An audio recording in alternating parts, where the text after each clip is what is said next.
Tapi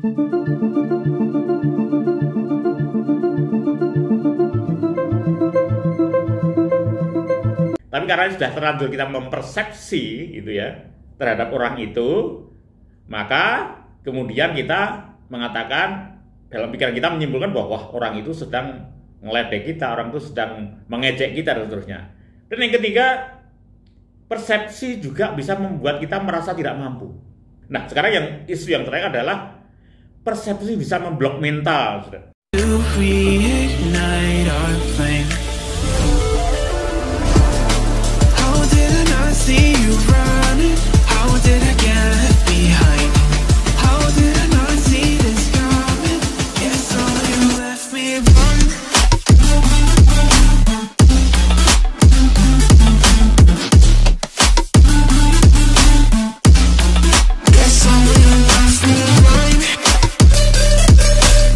Hai guys, ketemu lagi dengan saya, Trainer Awir Faisal.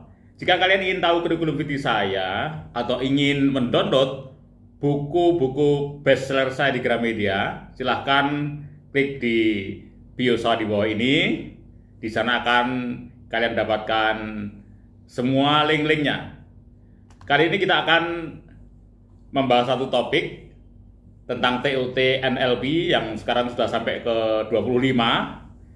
Kali ini topiknya adalah memanage persepsi. Seorang lagi, memanage persepsi.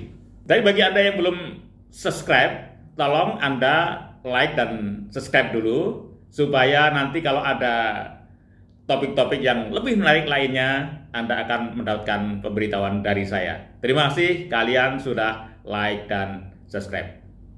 Persepsi adalah memberikan makna pada stimulus indrawi. Maka yang muncul di pikiran kita ketika kita mempersepsi itu adalah nampaknya, ya, kelihatannya. Jadi yang nampaknya saja, bukan aslinya, tapi nampaknya. Namun sekalipun persepsi ini adalah tingkat kebenarannya paling rendah, ya, tetapi ini menjadi hal yang sangat penting dalam kehidupan kita. Coba perhatikan, Anda sendiri dan kita semuanya pasti senang, ya, merasa senang dipersepsikan sebagai orang penting. Kan senang kan? Padahal itu persepsi. Kita merasa bahagia kalau kita dianggap penting, dan kita akan merasa menderita kalau kita dianggap ya tidak penting, dianggap orang sembarangan lah gitu. Atau kita juga merasa senang kalau dianggap kita ini orang pintar. Banyak orang yang berupaya supaya dipersepsikan sebagai orang kaya. Jadi ini hal yang sangat penting dalam kehidupan. Bahkan dalam kehidupan politik ini politisi ini dalam berkampanye, dalam menarik simpati para konstituennya ini, bahkan dia memainkan persepsi ini sedemikian rupa, ya, dengan iklan-iklan, ya, dengan berbagai macam publikasi gitu, yang semuanya cuma persepsi saja, cuma janji-janji saja, yang tidak, ya, sebagian besar tidak dipenuhi janji itu. Nah, ini adalah persepsi. Teman sekalian, Alfred Korzybski, beliau ini ketika dalam kuliah itu, beliau membawa sebungkus biskuit, ya, biskuit yang kita kenal itu. Kemudian ketika dia di tengah kuliah, bahwa dia buka biskuit itu dan dikasihkan pada mahasiswanya, satu persatu disobek, dikasihkan lagi, dan mahasiswa itu dengan senang menerima dan langsung dimakan gitu. Terus, jadi karena mahasiswanya banyak, dia terus disobek terus, akhirnya bagian silver yang di dalam itu kelihatan, dan di situ kelihatan tulisan besar sekali di situ, biskuit untuk anjing. Apa yang terjadi? Maka begitu mahasiswa itu melihat ternyata biskuit untuk anjing, maka mereka merasa mual perutnya, ya, mereka merasa ingin muntah gitu, ya, ternyata biskuit untuk anjing. Nah, kemudian profesor itu kemudian berujar, kita tidak hanya memakan makanan, tetapi juga makan kata-kata.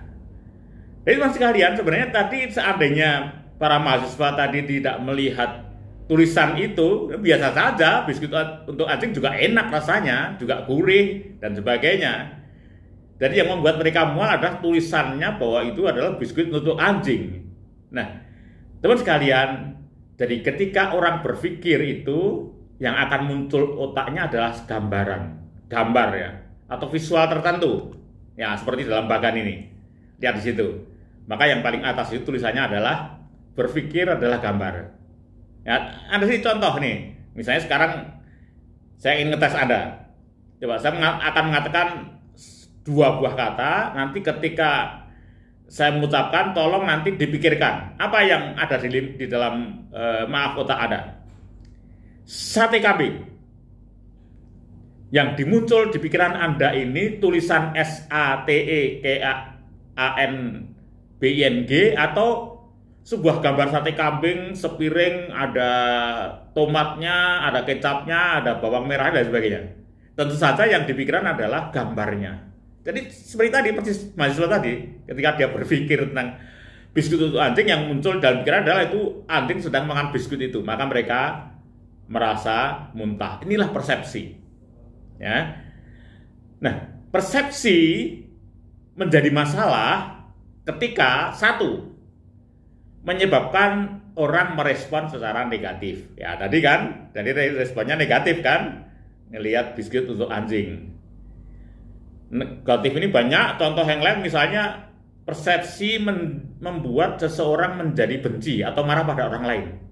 Padahal sebenarnya orang lain itu tidak ada niat sama sekali untuk membuat kita marah atau melakukan perbuatan yang membuat kita benci. Sebenarnya enggak dia. Bahkan dia mungkin tidak mikir kita. Tapi karena sudah terlanjur kita mempersepsi gitu ya terhadap orang itu, maka ya kemudian kita mengatakan dalam pikiran kita menyimpulkan bahwa wah, orang itu sedang ngeledek kita, orang itu sedang mengejek kita dan seterusnya. Dan yang ketiga, persepsi juga bisa membuat kita merasa tidak mampu. Misalnya Anda dihadapkan salah satu tantangan, ini sudah membuat persepsi dulu, wah ini berat ini, kita nggak sanggup, maka Anda menjadi tidak sanggup. Ya. Atau kemudian juga persepsi membuat Anda menjadi takut, ya, untuk melakukan. Ya sudah belum apa sudah takut dengan gelap, ya, takut dengan tempat sepi. Ini kan persepsi sebenarnya. Belum tentu tempat yang ramai itu belum tentu berbahaya, belum tentu, ya. Dan belum tentu tempat sepi itu adalah berbahaya juga belum tentu. Tapi kita sudah berpersepsi dulu maka kita takut. Nah, sekarang isu yang terakhir adalah persepsi bisa memblok mental, sudah. Ya, bisa memblok mental. Sekali lagi, persepsi bisa memblok mental. Saya mau cerita ini tentang seekor anak elang. Suatu kali seorang petani, ya, dia kemudian pergi setelah dari ladang, dia pergi ke hutan mencari kayu, mencari buah-buahan dan sebagainya. Nah, ketika pulang, petani itu menemukan ada sarang burung gitu ya di bawah itu. Mungkin dia terjatuh dari atas tebing begitu. Kemudian diambil sarang itu, ternyata masih ada telurnya. Kemudian sarang itu beserta telurnya dia bawa pulang, kemudian ditetaskan di seekor induk ayam yang kebetulan lagi mengeram begitu. Tentu saja ada sebuah cerita metafora ya, bukan sungguh terjadi. Kemudian setelah 21 hari, maka telur elang itu pun menetas, diirami oleh induk ayam. Induk ayam itu dalam habitat ayam tentu saja. Dan akan menjadi besar, dan ketika sudah menjelang dewasa, dia kemudian jalan sendiri ya. Tentunya dia tidak terbang ya, karena dia taunya dia adalah seekor ayam ya. Dia jalan begitu, dan ketika dia melihat ke angkasa, ada elang beneran di sana, ada induk elang ya. Dia melihat di situ dengan pikiran yang sangat takjub, pikiran sangat terpesona dengan kehebatan elang yang terbang di angkasa itu. Maka dalam persepsi, ya, dalam pikiran si anak elang tadi, dia berkata, luar biasa, hebat sekali. Alangkah hebatnya kalau aku ini ditakdirkan menjadi elang. Itu kata si anak elang tadi. Padahal siapa dia? dia adalah seekor elang. Tapi dia tidak merasa dirinya elang. Dalam persepsi dirinya, dia adalah seekor ayam. Ini sama dengan Anda ketika Anda mendidik putra-putri Anda, ya, atau mahasiswa Anda atau siswa Anda dengan sebuah gambaran diri yang biasa-biasa, bahkan merasa diri kecil, ya, tidak berani buat impian. Sama halnya dengan Anda sedang mencetak seekor anak ayam, padahal mereka adalah seekor elang yang bisa terbang kemana saja seluruh dunia. Oke teman sekalian, dari sebuah gambaran tentang persepsi bisa memblok mental. Cerita satu lagi, ini seekor gajah. Gajah ini gajah dalam penangkaran. Jadi gajah itu sebelum dia dibawa ke penangkaran, dia ditemukan di sebuah rimba gitu, di sebuah hutan lebat gitu. Kemudian oleh si pemburu gajahnya dia ditembak dengan senapan bius. Setelah tertangkap, maka dia dibawa dengan trailer begitu ke tempat penangkaran, dan sampai di tempat penangkaran kemudian diikat kakinya dengan rantai yang kuat, kemudian juga diikat di dalam sebuah tonggak besi yang kuat juga. Begitu terbangun, maka gajah ini akan meronta pasti. Dia akan lari, akan melepaskan diri, tapi ketika dia berusaha lari tentu terjatuh karena kakinya terikat oleh rantai yang kuat tadi. Mencoba lari lagi ke arah yang lain, jatuh lagi ke arah lagi, jatuh lagi. Akhirnya setelah berulang-ulang dia akhirnya putus asa, dan biasanya oleh pawangnya sudah tahu dia pernah diberi makanan, ya. Dia lapar, diberi makanan karena dia kan mau lari, mau cari makanan, diberi makanan kesukaannya. Terus setiap kali memberontak dia terjatuh, kemudian diberi makanan, terus begitu. Akhirnya gajah itu kemudian berpikir, buat apa saya meronta? Di sini saya sudah menemukan makanan kesukaan.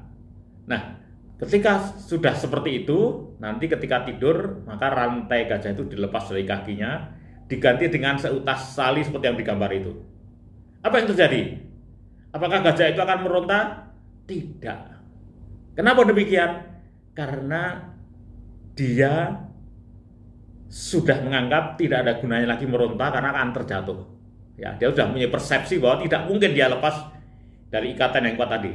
Atau dengan kata lain, maka gajah itu telah memindahkan rantai di kakinya yang tadi sudah dilepas, dia pindahkan ke dalam otaknya menjadi persepsi. Teman sekalian, jadi inilah manajemen persepsi. Jika kalian ingin lebih mendalami tentang persepsi dan bagaimana cara membongkar mental block, ya, menghilangkan persepsi yang membuat orang jadi mental block itu, silahkan ya cari di channel YouTube saya TOT NLP 3 Amir. Sekali lagi silahkan dibuka di channel YouTube saya TOT NLP 3 Amir. Oke, sampai ketemu lagi dalam TOT NLP yang ke-26. Sekian. Assalamualaikum warahmatullahi wabarakatuh.